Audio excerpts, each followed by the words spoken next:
So, John, thank you for joining me as ever. Ipswich Town 2, Swindon Town 3. 2021 starts with a defeat for the Blues. Your first thoughts of the year, and, well, same old story. Yeah, new year, same old rubbish, shall we say. One thing I wanted to say before talking about the match, thought it was a touch of class with the video of Town fans who sadly passed away over the last year. And I think it's important in these difficult times to sometimes just step back from football and look at the big picture stuff. Some Town fans have passed away, so love to their families, and I know just a few in the last couple of weeks as well. So sad times, but football-wise, same old shit really, to be honest. First half, we had plenty of possession, didn't we? Did nothing with it. Same old. They had really, I can't remember Cornell having to do much other than pick the ball out the back of the net. They looked more clinical as the first half got on. They played better, I thought. But you've got to look at our senior pros in the first half, and where were they? Ward was really off it. He doesn't look fit today. I think he adds something to the squad. I'm not criticising him. I just didn't think he had a very good game at all. Likewise, Chambers was poor today, I thought. At fault for the goal, went missing and didn't track back properly. Jackson was ineffective in his position in the first half. Hughes, what was Hughes about? I've been saying it for months now. He's a shadow of himself. Fair play to Lambert and Taylor through the walkie-talkie system, having subs at half-time, because I think we needed it. And I think Norwood was the player who had the most impact. His 45 minutes, he did more in 45 minutes than any other Town player did in 90. Downs did okay. I was a bit worried when he got booked early on. Norwood made it happen, and he deserved his goal, and he did really well for Judge's goal. But I didn't expect us to get anything from the game once we went 1-0 down. I think it was Liam from Crew made it on Twitter, so I'm not stealing his glory. He said something about Sheridan having 2 months at Swindon, and they had an identity, a shape, a pattern of play. You knew what they were about. Lambert's had 2 years, and our 4-3-3 is ineffective most of the time. We know we're going to pass the ball around and do nothing with it. Same old, same old. What a disappointing start after having so long off. We've missed our football, and then that was what we were dealt with today. So I don't know what's worse. It's the hope that kills you, Ross. A little bit of me trying to get excited and optimistic about today, and I got excited about watching the match, and it was a crap game to watch. Won the goal, their second goal. I mean, we backed off, but you still have to hit the ball, and he did a great job. So I think Swindon deserved the points. I think we were bang average at best. That's my new saying, isn't it? Bang average at best, because that's what we are. Can you see us getting out of League One the right way? I can't. Well, Matt, thank you for joining me as ever. Happy New Year to you, sir. And, well, thank you, my friend. Yeah, start of year, a defeat for the Blues, live on Sky for the world to see. I don't know if many people in the world would have watched Ipswich Town versus Swindon on a Saturday night, but your thoughts on that defeat? Not a good way to start 2021. Absolutely not. Happy New Year to you, my friend. New Year, same old Town. So where do we start? I'm hoping that millions of people watched that and could appreciate how dire we were. But yeah, I think I'd like to say I was surprised because I was so optimistic, so hopeful of the new year, and there's optimism coming into this part of the season where we really start the cut and thrust of it. But I don't know. I think I wasn't part of the whole Lambert out brigade, but then I joined it, and now I'm definitely established in it, because I just can't understand why the team is set up to play as it is. We've got the quickest forward in League One in Mr. Caden Jackson, and he stuck out on the right wing. I don't know whether he's supposed to be an inverted inside forward or something like that, cutting in on his left foot, but we didn't even see any of that. He couldn't even take a player on. But Paul Lambert has said that he doesn't like playing 4-4-2. Well, the rest of the world can see that is pretty much the only formation that's gonna see us do well. I don't know. I mean, it's something. I mean, we haven't played for 25 days. It's 3.5 weeks. Yes, we've had Christmas. Yes, we've had New Year. Things have got even worse with lockdown, and for a lot of us, this is just something that we live for, we look forward to. It's something, at the end of a working week. I've worked a terribly long week this week. Yes, I'm on a long weekend from work, which is fantastic. But, I've been putting my family through all sorts of misery, talking about Ipswich. My girls both wanted to wear their Ipswich shirts today, which is great.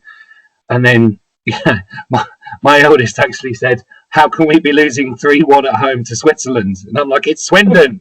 But, so I don't know how we do against Switzerland, to be honest. I mean, yeah, they're fairly neutral, but I can't really sit on the fence with that sort of thing. So back to the drawing board. I think we have this same talk every week. You should just play a video of all of us, or I could just hold up a script of me saying, "Oh, we were rubbish.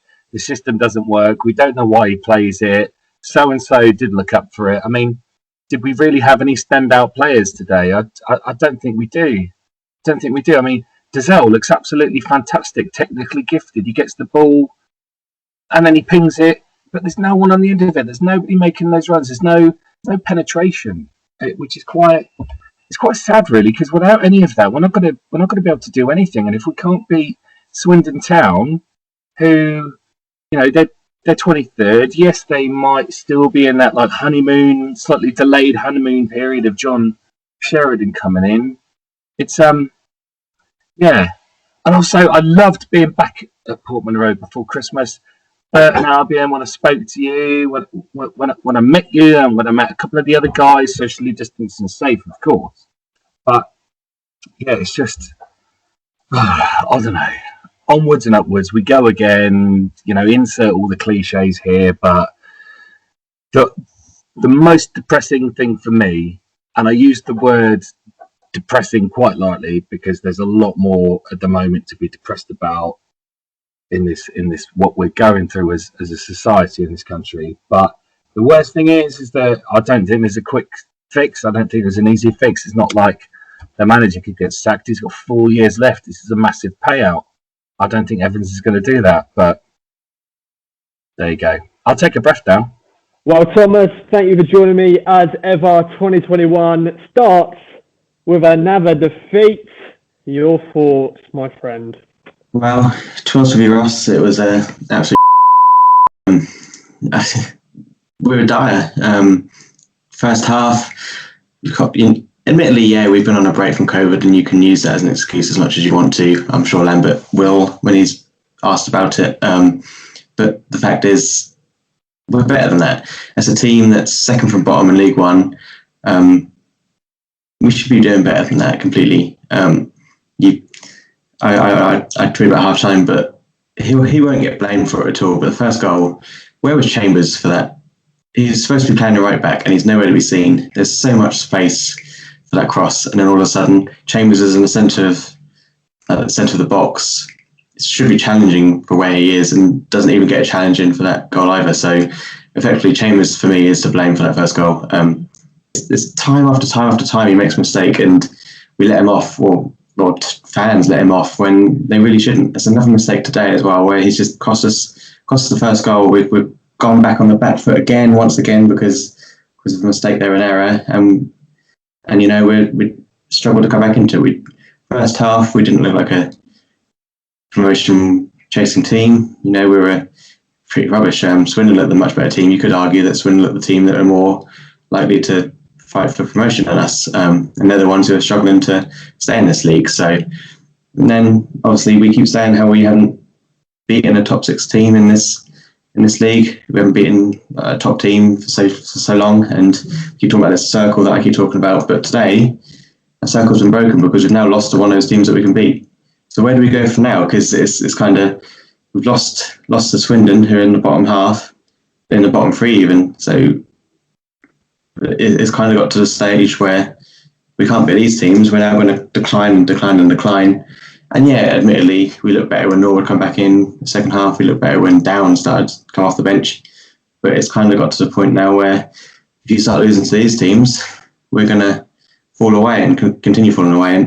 And yeah, Lambert's been helped by the fact that Charlton lost last night, Lincoln got a draw today, and week after week after week, there's these results that are going his way. How long can that keep happening for? Because we can't be the top 6 teams. And if we're losing to Swindon today and going to start losing to this bottom, I know it might not happen again. You never know. We drew to Milton Keynes, but these kind of results can't keep happening like this anymore, because otherwise we're just going to fall away, and it's not good enough. So yeah, let's say it was rubbish. And another point I'd like to make really is the fact that we unfortunately lost 2 fans this week, haven't we? It's been tweeted about. And obviously there was a video before the game about how the fans that we lost last year, but where was the performance for them? That wasn't a performance for anyone. It was just completely shocking. You'd thought if we're going to make so much effort into making this a tribute game, and for the 2 fans that we've unfortunately lost this past week, and rest in peace to everyone who we've lost, but if you're going to make it such a tribute game, you want to perform for them.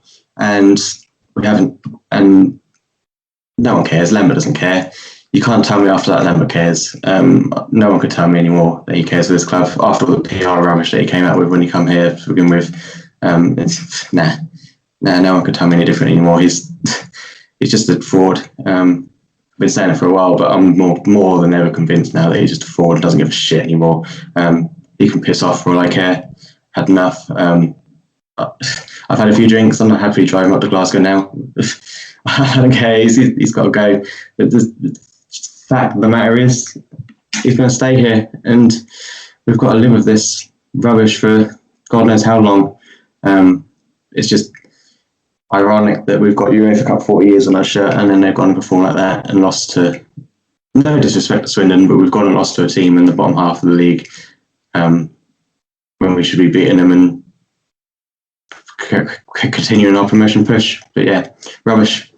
Well, Brad, thank you for joining me as ever. And it's 2021. It's the same old story. A defeat for Town against Swindon. Your thoughts on that result? Yeah, I might be the only person that says this, but I'm surprisingly upbeat.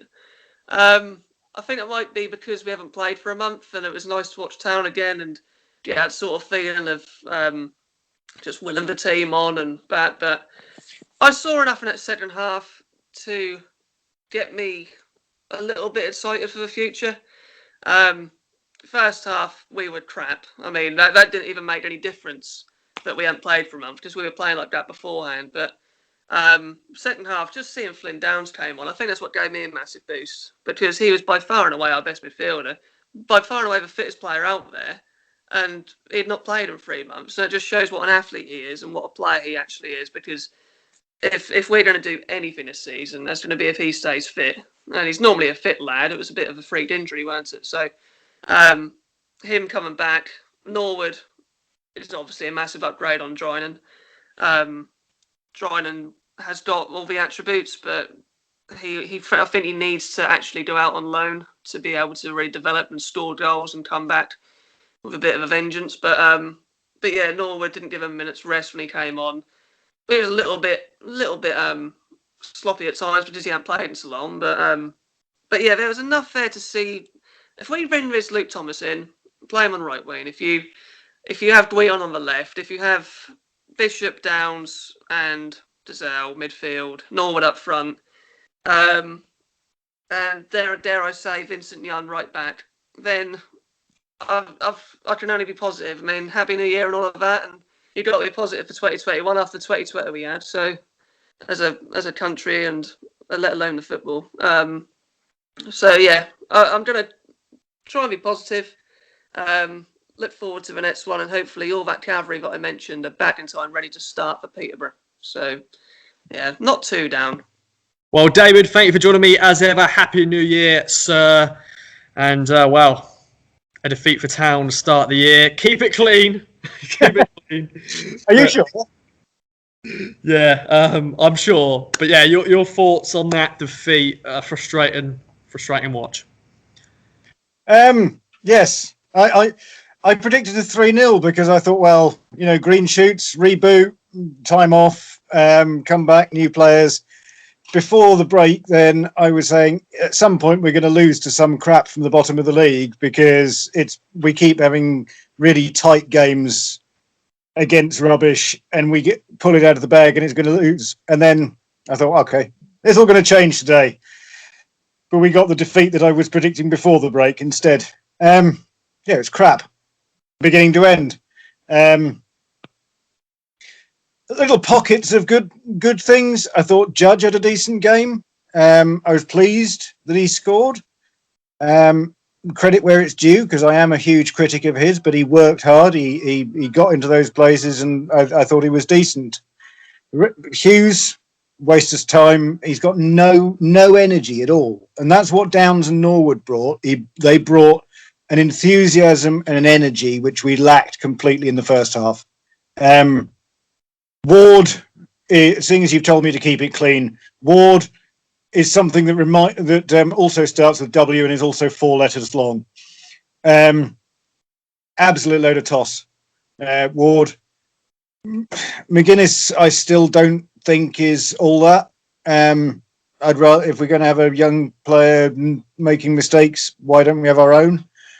Why don't we play Chambers there and Donasian, who's a right back at right back? Positional play for their first, positional play for their second. I mean, I know everyone's banging on about their second being a wonder goal. Yes, skillful to get it up and then down. But Dazelle ambles gently in from the side as if to say, well, I'll sort of make half an effort. Chambers on the other side sort of goes, well, somebody else might do it, but... And Wolfenden goes, no, I don't want to be in the way of this. And Mills said it in the post-match thing.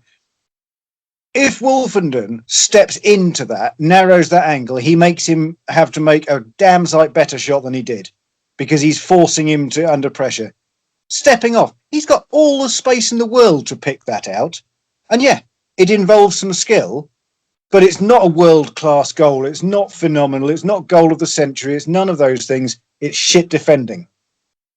At the end of the day, no energy. We gifted them space, and the same thing.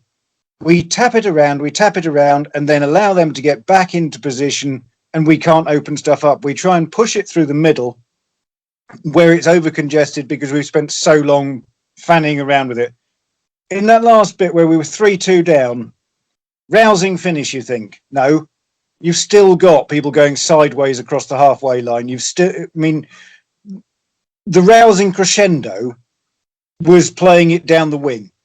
We've still got one up front. We've still got Jackson, who's allegedly fast but can't go past some 400-year-old fullback. It's rubbish. And this was going to be very much shorter. When I turned the television off and things, I was just going to say Lambert can do one. End. But it's as simple as that. When we were 3-1 down, I was actually going, well, we've lost this. We may as well get a caning and hurry his exit. Because, we're 5 points off the bottom of the bottom half of the table now. Blackpool are 5 points behind us. We could go below Sunderland tonight. We're where we deserve to be, mid-table. They're mid-table performances at best. I actually think they're sort of top end of lower half. We're not Burton, we're not Hull. But we're with 12th, 13th on the basis of what we're doing at the moment. It's not getting any better. And throwing in some enthusiasm from Norwood and Downs masks things because they will make something happen just through their industry. But it's complete shit. Lambert needs to go.